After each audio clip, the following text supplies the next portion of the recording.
ยิงนกกระแสทุกคนกระแสหางโตอันนี้แหละกระแสมาอันนี้อู้อักโกยทุกคน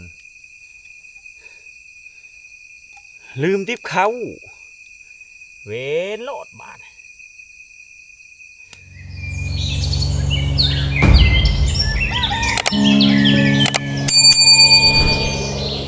ทักทายสบายดี FC ทุกคนบ่าวร้อยกับสีเข้าป่ามือนี่บ่าวร้อยเข้าป่าผู้เดียวนะเดินทางด้วยเหือทุกคนเฮามาจากบ้านกับประมาณ 3-4 โลหรือว่า 4-5 โลนี่แหละประมาณนั้นแหละอุปกรณ์ก็มีเครื่องอยู่หกินกับเปนอนเข้าป่าผู้เดียวมื้อนี้เข้าป่าแคมเซนะทุกคนเข้าป่าแคมเซเนี่ยเราจะขึ้นไปพักอยู่ใกล้แคมเซนั่นแหละคือเราจะจอดป่าอยู่นี่เดินเดียวมื้อนี้เพราะว่าบ่าวแม่เพิ่นติดภาระ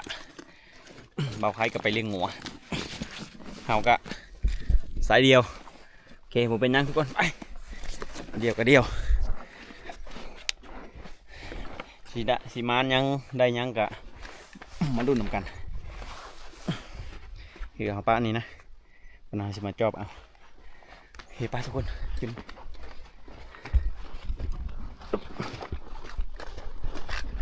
เครื่องมาลงตุ้งติ้งเลยสองกระเป๋า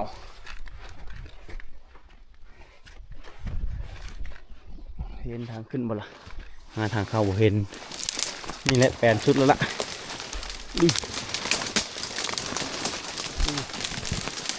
เข้ามาเลย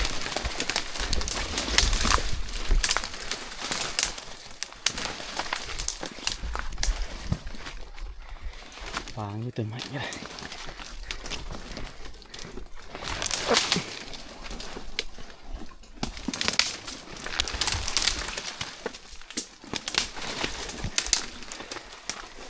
โอ้โหหมดนะทุกคนปลาบอลนี่นะเป็นปลาใหญ่นะทุกคนใหญ่แหงอุดมสมบูรณ์ปลาใหญ่แหง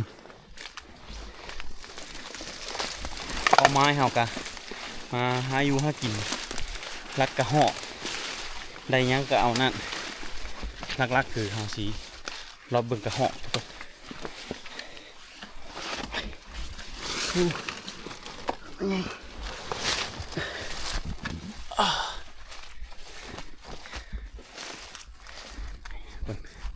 หานอนใกล้ๆน้ำนี่แหละทุกคน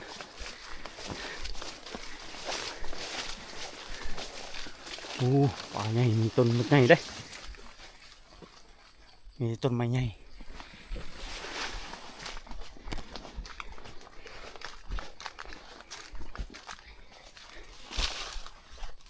เอาสิพักนี่นะทุกคนเห็นที่พักละลมก็แห้งๆได้มันนี่อยู่ใกล้ต้นไม้กะต้นไม้ใหญ่บ่เป็นยังสีนอนนี่ผูกปูนี่ผูกเปผูกอูอยู่นี่หาสีดังไฟแล้วก็มัดปูไว้อยู่นี่นะแล้วก็หาสิไปเลาะลัดแหล่งนะทุกคน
สิหาฟืนมาดังไฟไว้นะทุกคนดังไฟผูกเปผูกอูแล้วล่ะกันเอาเมียนคือเมียนคลองจังสีไปหลอกคนฟืนกับสีสต็อกไว้หลายทุกคนเพราะว่า เอาหาเธอเดียวนะมักเดือกองนี้มื้ออื่นเจ้าสิมาจอบเบิ่งเห็นว่ามีกระหอกกินกูเดือกแคมเส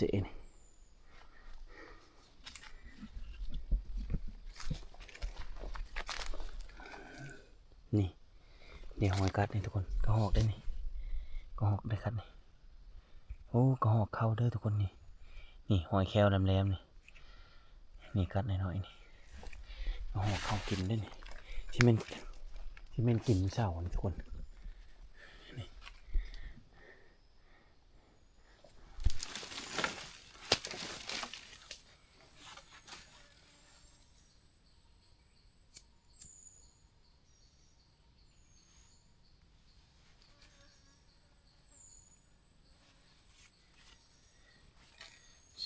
ชิติดบ่อยคนใหม่เปียกนะ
ทางไฟพวกอูแล้วนะทุกคนเอาสิไปรอบเสียวนำไปทุกนึงเพื่อหิว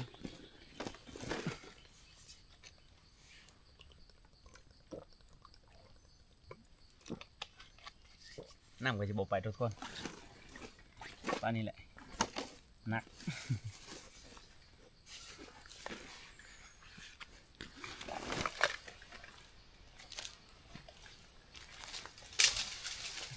ป่ะทุกคนมาเนี่ยเราสิไปเลาะละแหลงก่อน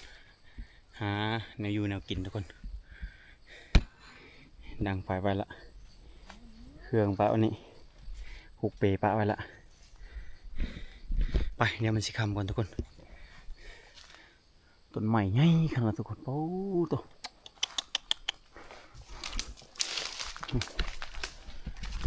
พื้นนี่แปลนเพราะว่านำห้ากระบอกทุกคนนำโทมห้ากระบอกเนี่ยชิเลาะทรายนี่ไปเลยเจาะตัวนี้ไปคนละ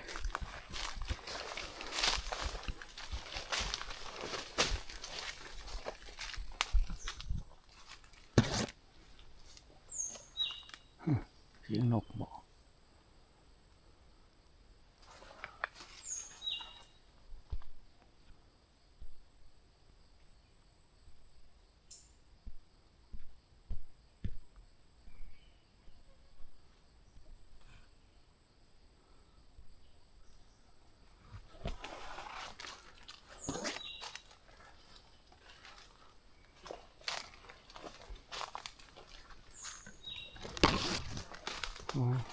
ทรายเขื่อนนี่วิตามีแล้วก็หอม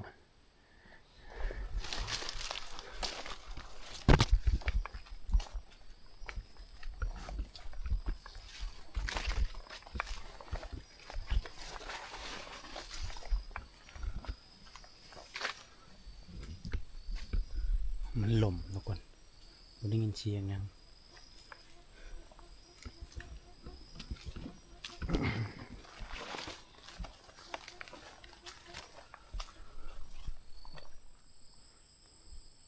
ข้ามไปบ่ได้น้ำนี่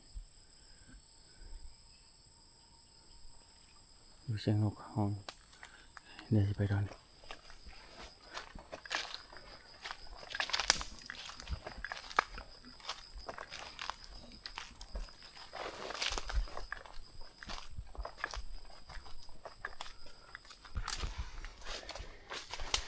แล้วมันนกมันกัน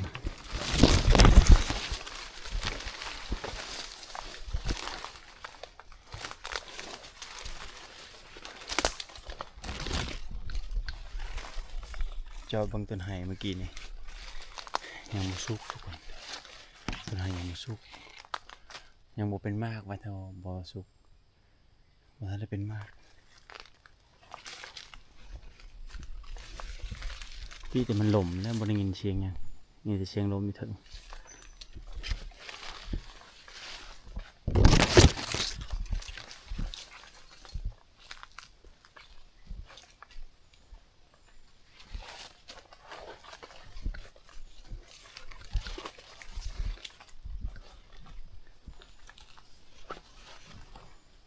คนโอ้ย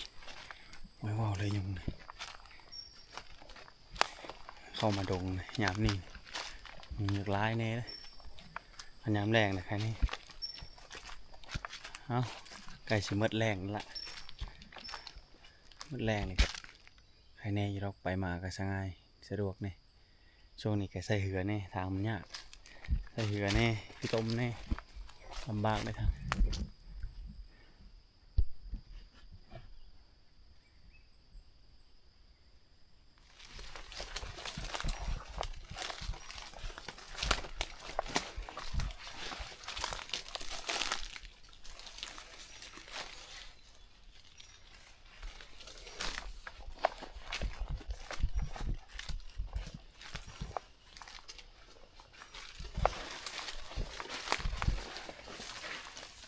ปกเท่ทางไหน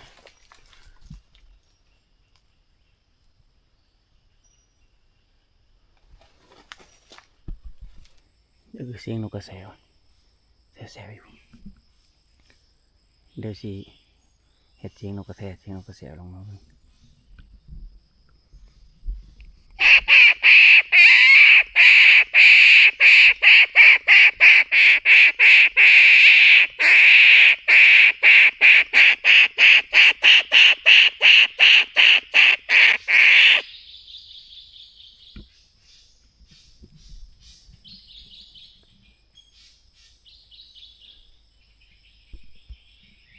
มีนกกระแสทุกคน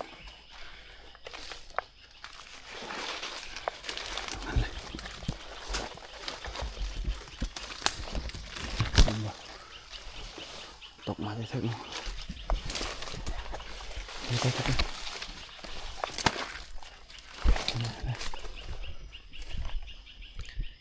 เอาเต็มหนึ่ง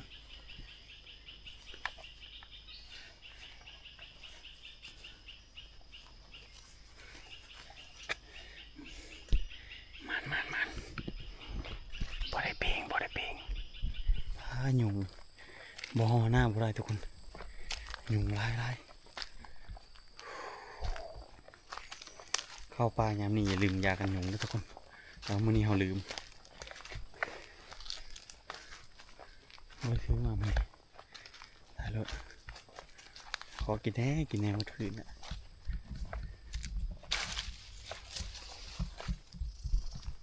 ทำอะไรทุกคนจะเป็นไก่ตกดินละเนี่ยสิเลาะกลับให้มันละ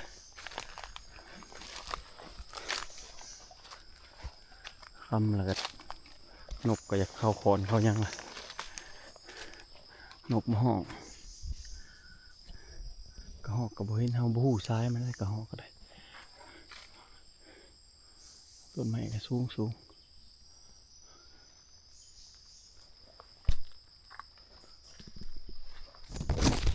ยิงนกกระแสทุกคนกระแสหางต่ออันนี้แหละกระแสหางต่อเขา หางมันต่อดิเด้ตัวหนึ่งหันหางต่อคือกันบินไปยิงบ่ถึกไปนำมันก่อน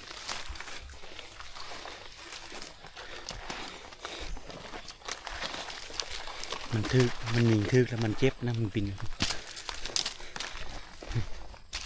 มันไปตกข้างดีกว่าเห็นไหมบ่เห็นบินมาถูกบินมาคือว่าต่ำลงแล้วที่ตกบ่ตกโอ้ยกระแสหางต่อได้ใหญ่ได้ทุกคนใหญ่กว่ากระแสธรรมดาเดี๋ยวเขาจะลองเปิดเสียงอีกเด้อ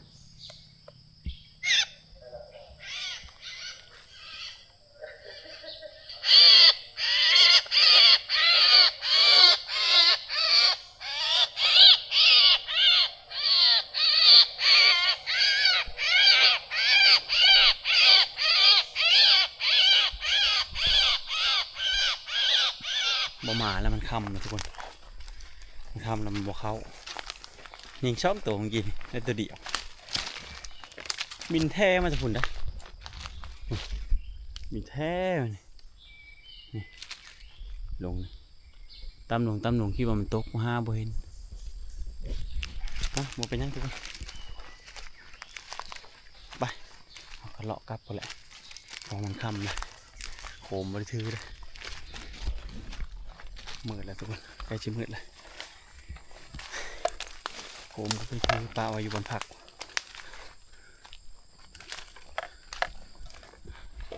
เรื่องมันจะเป็นหูได้แต่อยู่ในกล่องนะเห็นอยู่หอที่พักแล้วทุกคนหอที่พักเรา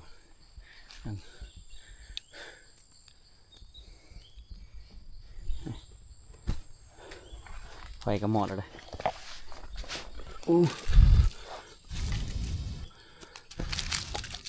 ชุบมาก่อน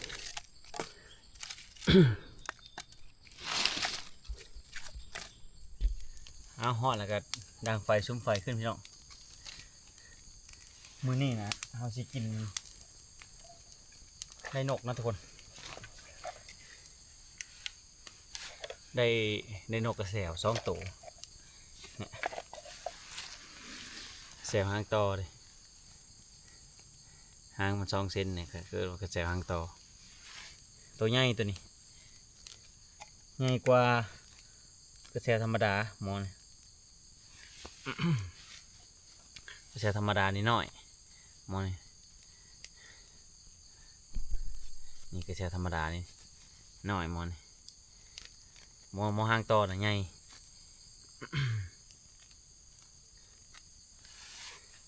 สิปิ้งนกนี่แหละที่กินทุกคนปิ้งกินกับแจวพอได้กินแรงนะทุกคนโบมานบันไดเพราะว่ามันค่ำนะค่ำแล้วกันนกกับบ่ห้องบ่ยังนกบ่ค่อยห้องมันมืดเลยค่ำมืดแล้วแต่บ่เป็นยังถือว่ามานอยู่ได้2 ตัวยก2 ตัว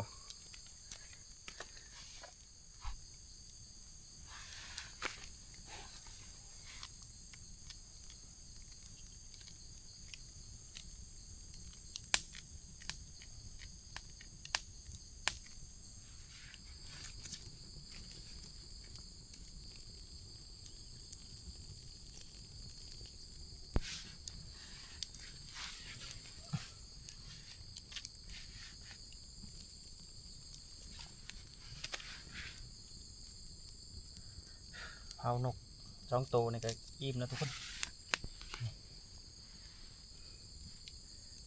สังเกตตัวใหญ่กับตัวน้อยบ่ตัวใหญ่กับตัวน้อยเดี๋ยวเราจะไปครัวแล้วไปครัวยูเซแล้วก็ที่ไปจอบเผื่อเลยนะปะเราจะไปครัวยูเซแล้วก็ที่ไปจอบเผื่อเลยเพราะว่าเราจะไปจอบรอบเดียวแหละทางลัดนะทุกคนนี่ทางนี้ทางออกมาตอนเราเข้าไปพุ่นเข้าโค้งพุ่นให้มันเป็นแปลนอยู่นี่แน่เลยทางเหี่ยวภายช่องเหี่ยวอยู่ใกล้แม่น้ำอยู่ใกล้เสะ ชอบเหือ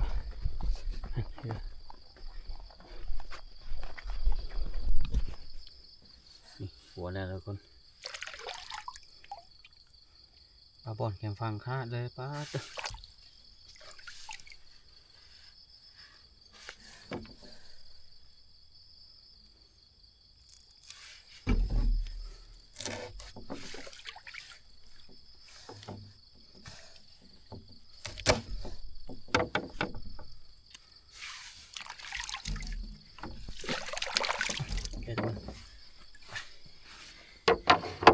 กระโดดหน่อยงามมาดิทุกคนเบิ้งเก็บไปกินก่อนกระโดดหน่อยตรงไม้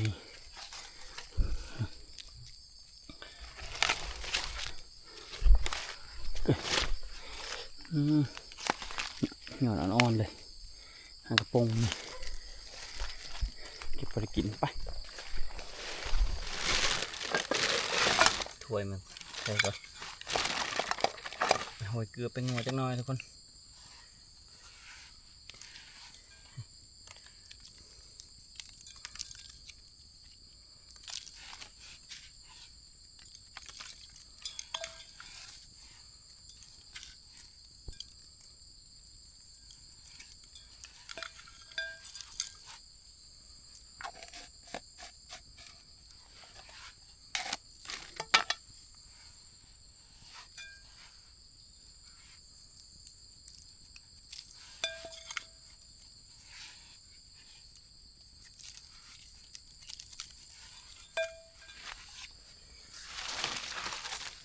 เดี๋ยวจะเอาไม้เสียบอ่ะ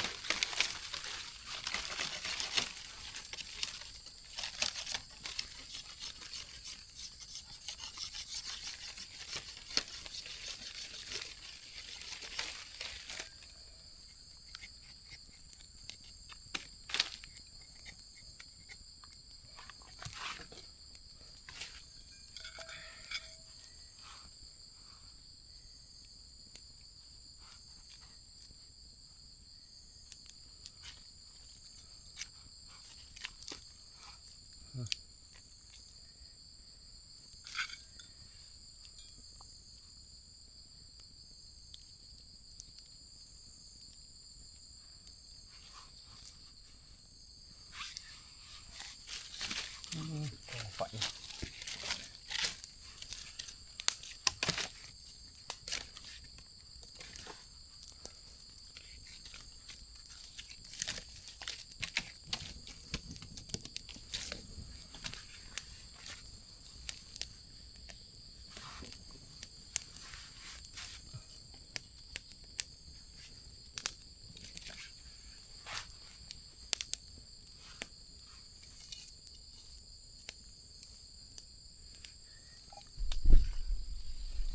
เอาละทุกคน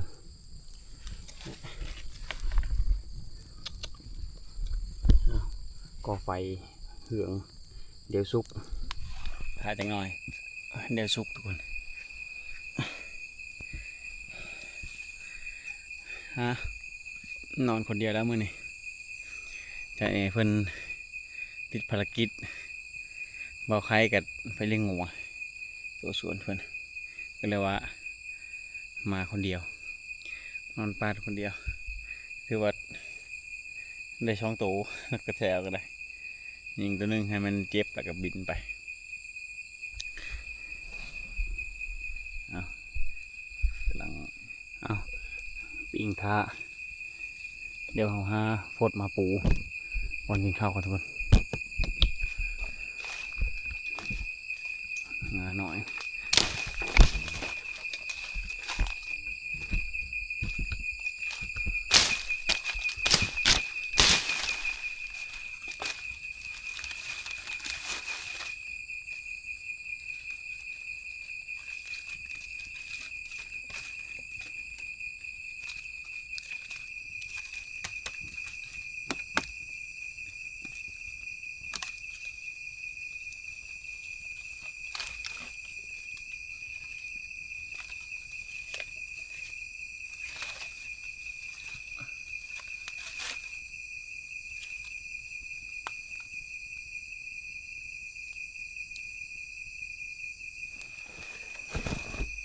อะโก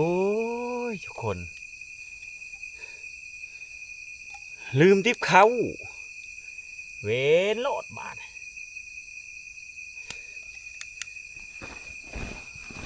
อะโกยลืมทิปเขาจะเป็นคักข้าวต้มในห่อเดียวอันสองมัดหนึงอันเอามาว่าจะไปกินนั่นเห็นแล้วยังลืมมาเนี่ยพาดตะใครแต่ไม่มีข้าวต้มนี่ช้องโขมโอ้ยเอาจกเข้าไว้เลยใส่เตียงทางออกอะโอ้ยทุกคนใครแน่แต่ว่ามีข้าวต้มโอ้ยยังโชคดีนี่มีข้าวต้มนี่ยังโชคดีที่ว่ามีข้าวต้มช่องหมัดช่องห่อนะช่องอันช่องโขมอันชันละโอ้ยจกเข้ามาใส่ติ๊บเลยไปป้าใส่เตียงมาเลยนี่เบิ่งแต่ว่าลืมโอ้ยใครในแต่ว่ามีข้าวต้มอ้าวครับผมเป็นยังช่วงห้ากันยังมีความโชคดีทุกคนลืมเข้าแต่ที่ข้าวต้มกะชีบริหารว่าโขมนี่กินตอนแรงอันนี้กินมื้นโอเคผมเป็นยังได้นกช่องโตข้าวต้มช่องโขมโอ้ยตายมาเนี่ยอู้ยช่วยก่อนนี่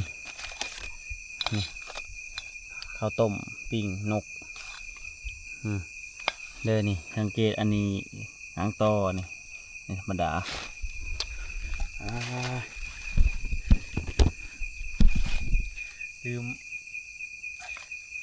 ลืมเข้ากับผมเป็นยังทุกคนเอาข้าวต้มมานั่งย่อๆสักกันแล้วแหละกินข้าวลงกันทุกคน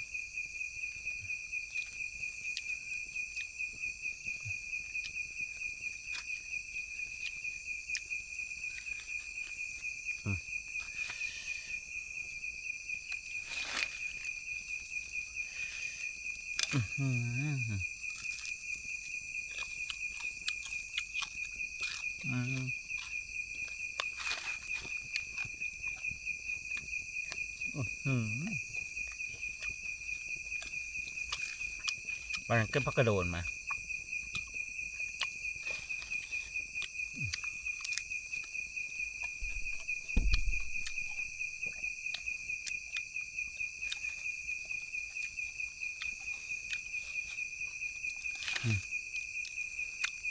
นกเป็นนก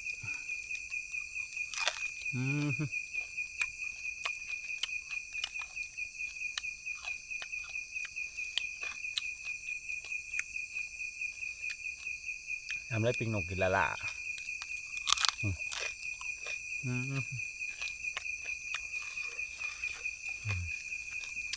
ข้าวต้ม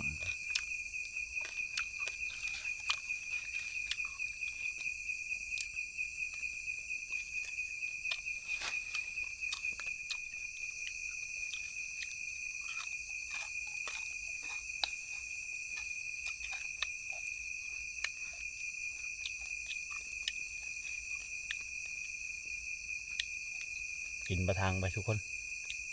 ประทังชีวิตไป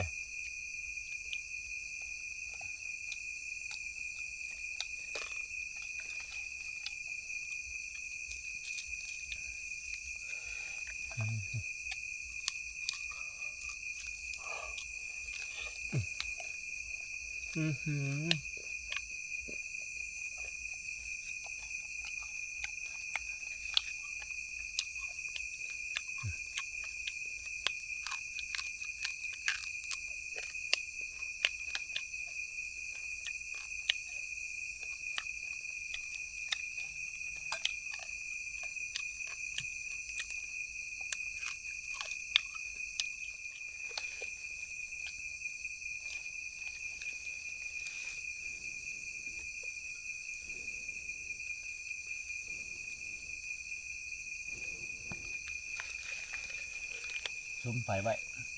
ไม่หมด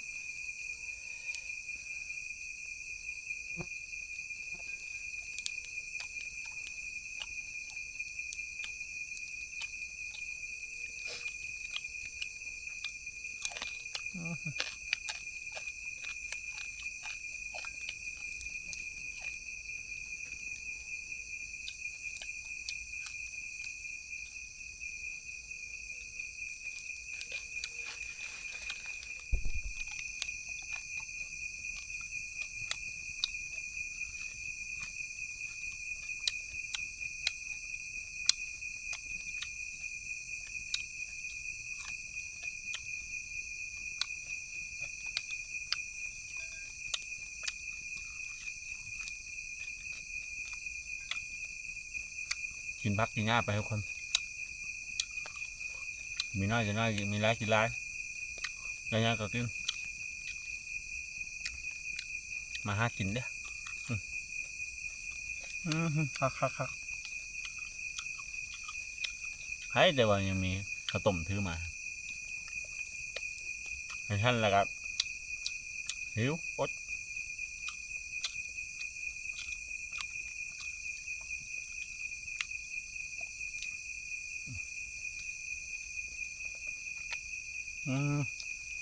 แซ่บได้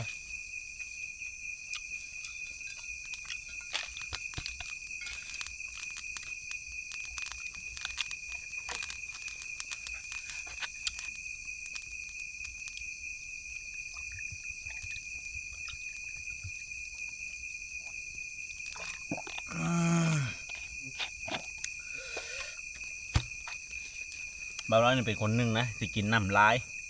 กินน้ำแซ่บกินน้ำลายเวลาย่างปลาย่างนี่บ่าวร้อยกับบ่ได้คอยกินได้จิบไปแต่เวลามาพักมาย่างเวลาเขาพักกินลายบ่าวร้อยมีเรื่องเล่าให้ฟังทุกคนคือเหตุการณ์เมื่อวานเมื่อคืนนี่แหละที่บ่าวร้อยไปปลา3 คนนั่นแหละไปปลาไปเส3 คนมีเบาเอแล้วก็จันไข่ไป3 คนมันนะไปนอนห้างมันนั่นแหละไปเลยเหือหัวจักบ่ร้อยเองนี่แหละเหือหัวเบาเอก็ว่าเหือหัวนี่เอาขึ้นเอาจักนะขึ้นไปไว้หาดเป็นยังบ่ก็ว่าแล้วก็เชยอยู่เนาะมากะบ่ค่อยกับอันจันไข่แล้วว่า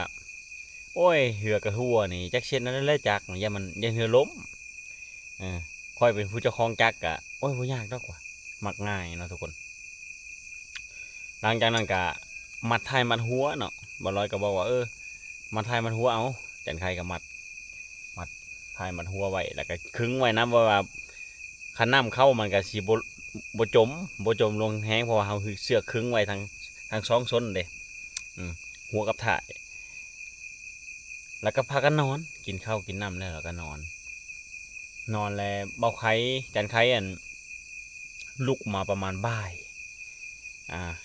ค่อยกระหับปากแล้วว่าค่อยสิลงไปซะน้ำถ้ามันลายนะบันนี้แหละก็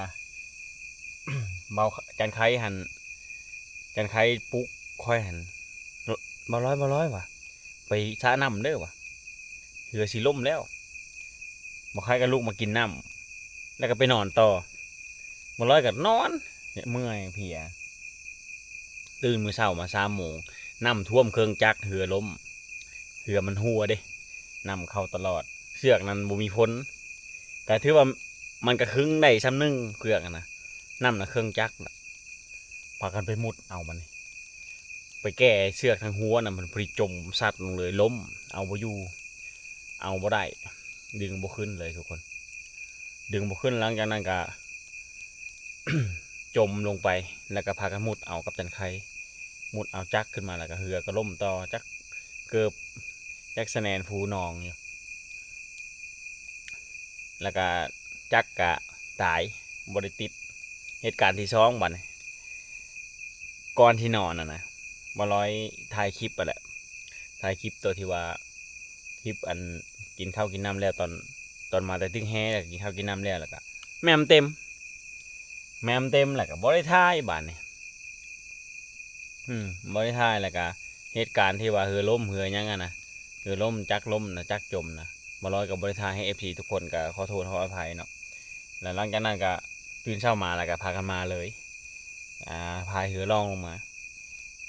พายเรือล่องลงมาแล้วก็มีความโชคร้ายยังมีความโชคดีนะทุกคนหลังจากนั้นก็มีเรือลำหนึ่งลงมาแล้วก็เขาเจ้ากระลากออกมาจนหอดทาแล้วก็ขึ้นมาแล้วก็เบาร้อยก็กลับมาบ้านมาด้านแล้วก็เอาจักไปแปลงก็เป่าน้ำเป่ายังออกแหละก็บ่ได้ถึงว่าม่างล่างทางในดอกก็สิมีล่างกระบูมันแล้วก็เอาเป่าไทยน้ำมันเครื่องก็บ่ฮู้ว่ามันสิทนได้ซำใดนะทุกคนก็ลุ้นไปนำกันเฮานี่เฮาเอาขึ้นมานำเฮาใส่จักตัวที่มันจมน้ำนั่นแหละขึ้นมาแต่ว่าเป็นคติเตือนใจระมัดระวังถ้าสมมุติเหือหัวอย่างนั้นน่ะเอาขึ้นไปไว้หาดหรือว่าไว้บอนสูงไว้โลดวิดน้ำแล้วก็แล้วจมแต่เหือย่ามันโอเคก็เป็นบทเรียนทุกคนคติเตือนใจหลายๆคนถ้าที่บ่มีประสบการณ์ก็ระมัดระวังเรื่องนี้เนาะหลังจากที่ว่าเฮากินข้าวกินน้ำแล้วล่ะพักผ่อนนะบัดนี้เฮาสิบ่ได้การนะทุกคนเพราะว่าเนื่องมาจากว่าเฮาบ่เคยมาป่าตัวนี้น่ะเฮาเคยมาตำอิฐแล้วก็เฮาบ่เคยมากลางคืนนะก็เลยว่าน่าจะบ่การมีแต่ถ้าหลับเช้าโอเคพักผ่อนก็สิว่ากันไว้สำหรับคลิปนี้ทุกคน พอพักผ่อนก่อนมื้ออื่นเช้าสิละเช้าแต่เช้าว่ากันไว้สำหรับทุกคน